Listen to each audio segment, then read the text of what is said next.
네, 정부가 내놓은 대규모 공급 대책을 두고 실효성 논란이 여전히 이어지고 있습니다. 오늘은 투기를 철저하게 차단하겠다며 만든 대책이 기본권을 침해한다는 우려가 제기돼 이 부분을 김지혜 기자와 따져보겠습니다. 자, 김 기자, 투기 방지책의 어느 부분이 문제이길래 기본권을 침해한다는 말이 나오는 거죠? 네, 먼저 국토부가 낸 이 보도 자료를 보면요. 대책 발표일, 즉 2월 4일 이후부터 이 사업구역 내 부동산을 사들인 사람에게는 우선 공급권을 부여하지 않고 현금 청산하겠다.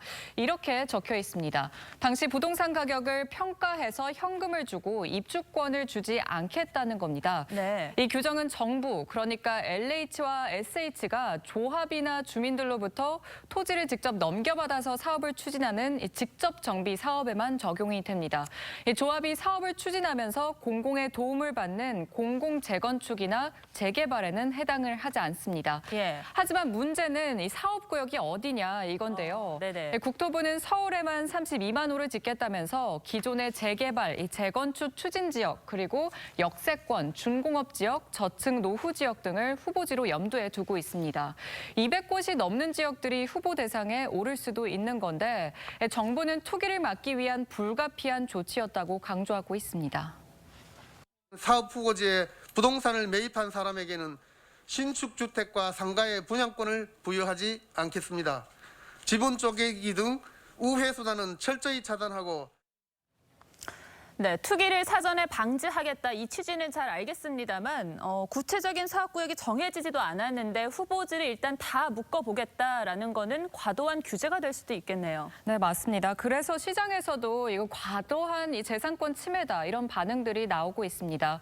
우선 입주권을 주는 조합원 기준이 보통 정비 사업과 좀 다른데요. 예. 통상은 정비 예정 구역으로 지정될 때가 기준인데 정부가 직접 시행할 때는 이를 앞당겨서 대책 발표일, 그러니까 지난 4일로 못 박았습니다. 예. 당장 사업이 진행될 만한 지역의 주민들은 불가피하게 주택이나 이 상가를 팔아야 하는데 죗값을 받지 못할 가능성도 높아지고 있고요. 이 최악의 경우에는 집을 팔지 못해서 이사도 못 가는 상황이 발생할 수도 있겠죠. 예. 또 투기 의도 없이 부동산을 샀는데 나중에 그곳이 사업지로 선정되면 어쩔 수 없이 현금 청산되어야 하는 이 문제도 발생하게 됩니다. 전문가의 의견도 한번 들어보시죠.